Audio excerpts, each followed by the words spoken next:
ሰላም ውድ የቡና ቲቪ የዩቲዩብ ቻናላችን ቤተሰቦች እንደምን ቆያችሁ? በዛሬው ዝግጅታችን ከመዲናችን አዲስ አበባ በ486 ኪሎ ሜትር ርቀቶች ላይ ወደምትገኘው ብዙዎች የበረሃ ንግስት እያሉ ወደሚጠሯት ድሬዳዋ ከተማ እናቀናለን። የጉዟችንም ዋና ምክንያት ከዓመታት በፊት በከተማ ውስጥ የተፈጸመ ወንጀልን ተከትሎ በድሬዳዋ ፖሊስ ውስጥ የሚገኙ የወንጀል ምርመራ ቡድን አባላት ወንጀሉን የፈጸመውን ግለሰብ ለመያዝ ያደረጉትን ጥረትና ጀብድ ለመቃኘት ነው። እንዴት የድሬዳዋ ፖሊስ ይህንን ወንጀለኛ ያዘው? ምን አይነት ስልቶችን ተጠቀመ? ወንጀለኛው ከተያዘ በኋላ የተበዳዮቹ ምላሽ ምን ነበር? የሚሉትን ጉዳዮች በዛሬው ዝግጅታችን የምንመለከት ይሆናል። አብራችሁ ቆዩ። ነገሩ እንዲህ ነው። ከዛሬ 2 ዓመት በፊት በድሬዳዋ ከተማ ውስጥ በሚገኝ አንድ የመኝታ አገልግሎት መስጫ ፔንሲዮን ውስጥ ወንጀል ይፈጸማል። ታዲያ ይህ ወንጀል ተራ ስርቆት ወይንም ዝርፊያ አልነበረም። የአንዲትን የ21 ዓመት ወጣት ሴት ነፍስ የነጠቀ አሰቃቂ ድርጊት እንጂ። ይህች ሴት ተገላ የተገኘችው በመኝታ ክፍል ውስጥ ባለው አልጋ ስር ስለነበር አስከሬኗን ለማግኘት ቀናትን ፈጅቶ ነበር። እዚህ ጋር የሚገርመው ነገር ይህች ሴት ተገድላ የተገኘችበት ክፍል አገልግሎት እየሰጠ የመቆየቱ ነገር ነው። ይሁን እንጂ የዚች ምስኪን ሴት አስከሬን ጠፍቶ አልቀረም። ወንጀሉ በተፈጸመ በ3ኛው ቀን 2 ጥንዶች አገልግሎት ለማግኘት አስከሬኑ የተደበቀበትን ክፍል ይይዙታል።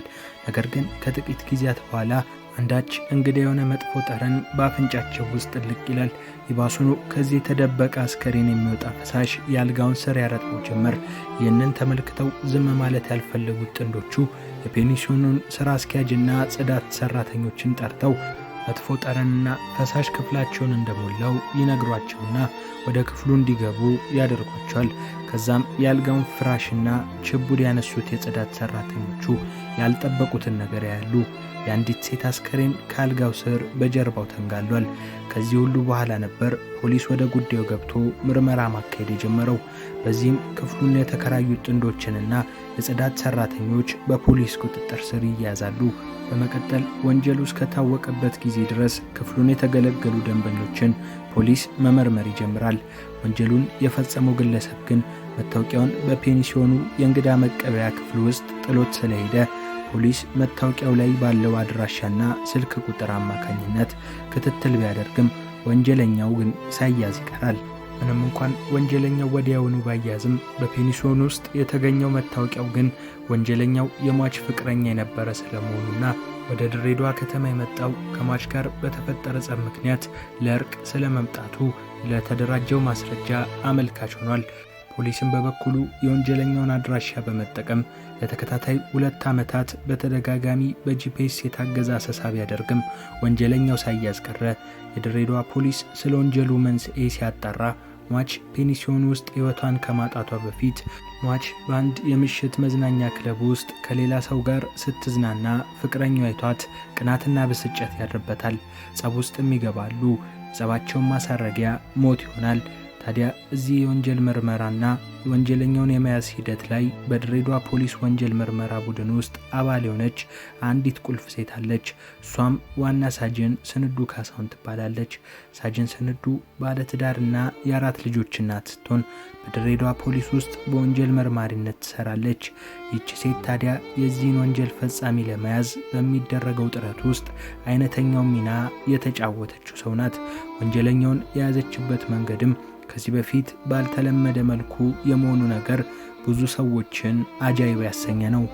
ነገሩ እንዲህ ነው። የወንጀሉ የምርመራ ሂደት በሳጅን ስንዱና በቀሪው የድሬዳዋ ፖሊስ ወንጀል ምርመራ ቡድን አባላት ጫንቃ ላይ ከወደቀ በኋላ ወንጀለኛውን ለማደን ብዙ ርቀቶች ይጓዛሉ። በዚህ ጉዟቸውም ውስጥ ከአንዴም 2-3 ወንጀለኛውን ለመያዝ ቡድኑ ጥረት ቢያደርግም ሳይሳካለት ቀርቷል። ነገር ግን ቡድኑ በነደፈው አስገራሚ ብልሃት ወንጀለኛውን በመረባቸው ውስጥ ሊከቱት ችሏል። ታዲያ ይህንን ወንጀለኛ ለመያዝ የተጠቀሙት ብልሃት ፍቅር ነው። ተመልካቾች እዚህ ጋር እንዴ የምን ፍቅር ነው ብላችሁ ግር ልትሰኙ ትችላላችሁ። ነገር ግን ቀጣይ በምናቀርብላችሁ ዝርዝር አማካኝነት ሁሉንም ነገር ትረዳላችሁ። የወንጀል ምርመራ ቡድኑ አባላት ወንጀለኛውን በፍቅር አጥምዶ መረባቸው ውስጥ ለማስገባት አስገራሚ እቅድ ይቀይሳሉ። የዚህ እቅዳቸው ዋና አጋፋሪ ደግሞ የቡድኑ አባል የሆነችው መልከ መልካሟ ዋና ሳጅን ስንዱ ካሳሁን ነች። ነገሩ ተጀመረ። ወንጀለኛው በፔንሲዮን ውስጥ ተመዝግቦበት በነበረው ስልክ ቁጥሩ አማካኝነት ሳጅን ስንዱ በኢሞ ማህበራዊ ሚዲያ በኩል ሰላም ትለዋለች። እሱም ሰላም ይላትና ነገርየው በአራዳ ቋንቋ መጀናጀን ወደሚሉት ደረጃ ላይ ይደርሳል። በመቀጠል ወንጀለኛው ፖሊስ መሆኗን በማያውቀው አፍቃሪ ነኝ ባይዋ ፍቅር ክንፍ ይላል። ሳጅን ስንዱ ቀላል ሰው አይደለችም። በምትልካቸው ፍቅር በሚሸቱ ቃላቶችና ምስሎች አማካኝነት የወንጀለኛውን ልብ በፍቅር አሳበደችው። ታዲያ ይህ ሁኔታ በቀጠለበት አጋጣሚ ጎን ለጎን የተቀሩት የወንጀል ምርመራ ቡድን አባላት ወንጀለኛውን በሌላ ስልት ለማጥመድ እየተጣጣሩ ነበር። ነገር ግን አሁንም አልተሳካላቸውም። ባለትዳርና የ4 ልጆች እናት የሆነችው ሳጅን ስንዱ ግን ይህንን ወንጀለኛ ለመያዝ በተነደፈ ፍቅር ወንጀለኛውን የማስመጥ ሥራ ውስጥ ተጠምዳ እየሰራች ነበር። ሥራውንም ስትሰራ ወንጀለኛው በምንም አይነት መልኩ ስለ ትክክለኛ ማንነቷ እንዲያውቅ በተጠና መልኩ ነበር።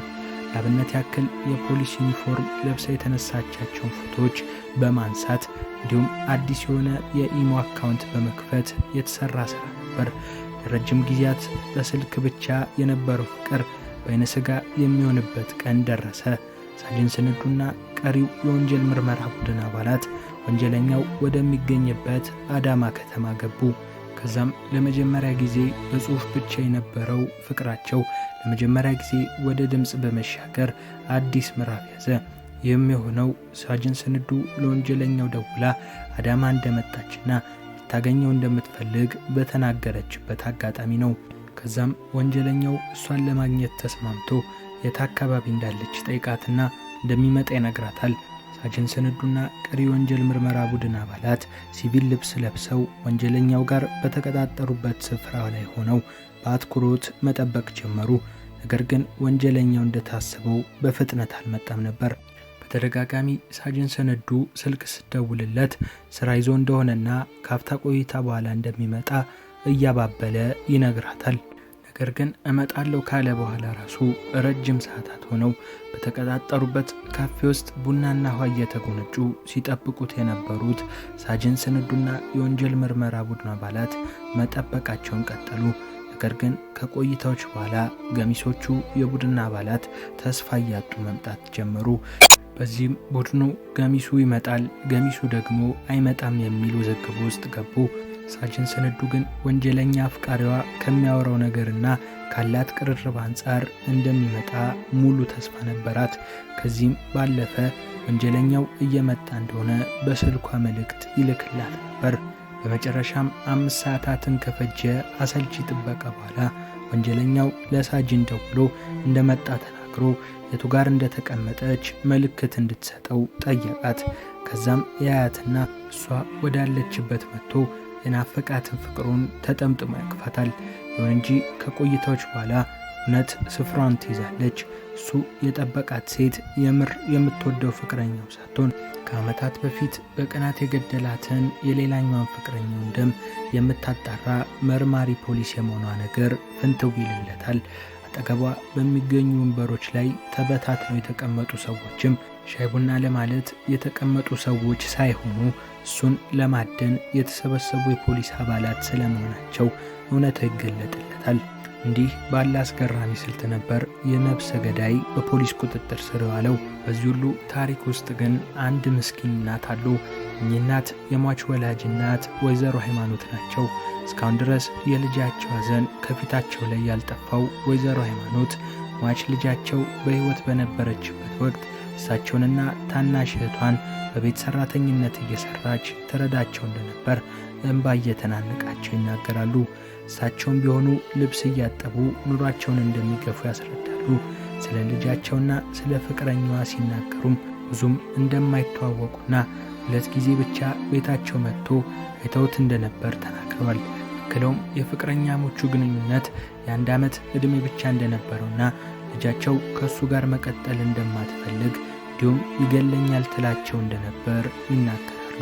እናት ለመጨረሻ ጊዜ የልጃቸውን ፍቅረኛ ካገኙበት ቀን አንስቶ በተከታታይ 3 ቀናት የልጃቸውን ድምፅ ሰምተው እንዳልነበርና ሁኔታው አሳስቧቸው ሲፈልጓት እንደነበር አስረድቷል። በሦስተኛው ቀን ግን ልጃቸው ተገድላ እንደተገኘች ማወቃቸውን ፊታቸውን በእንባ እያጠቡ ተናግሯል። የሟች ወላጅ እናትና ታናሽ እህት ከልጃቸው ሞት በኋላ ብዙ ፈተና እንዳሳለፉ ይናገራሉ። የልጃቸውን እርዳታ ከማውጣታቸው በዘለለ በወንጀለኛው በኩል ይደርስባቸው የነበረው ዛቻና ማስፈራሪያ በእሳቸውም ሆነ በሌላኛዋ ልጃቸው ላይ የነበረው ተጽዕኖ ከባድ እንደነበር ተናግረዋል። ይህ የስነ ልቦና ጉዳትም በሌላኛዋ ልጃቸው ላይ እስካሁን ድረስ የሚታይ እንደሆነና ልጃቸው ከወንጀሉ ጋር ተያይዞ በሚደርሱ ዛቻና ማስፈራሪያዎች ምክንያት ደኩያ ጓደኞቿ መጫወትም ሆነ መንቀሳቀስ እንደሚያስፈራት ተናግረዋል። የዚች የ17 ዓመት ታዳጊ ልጃቸው ሁኔታም እሳቸውን ለከባድ ጭንቀት እየዳረጋቸው መሆኑን በምሬት አስረድተዋል። ይህ ሁሉ ሆኖ ሳለ ግን የልጃቸው ደም በከንቱ ባለመቅረቱና ልጃቸው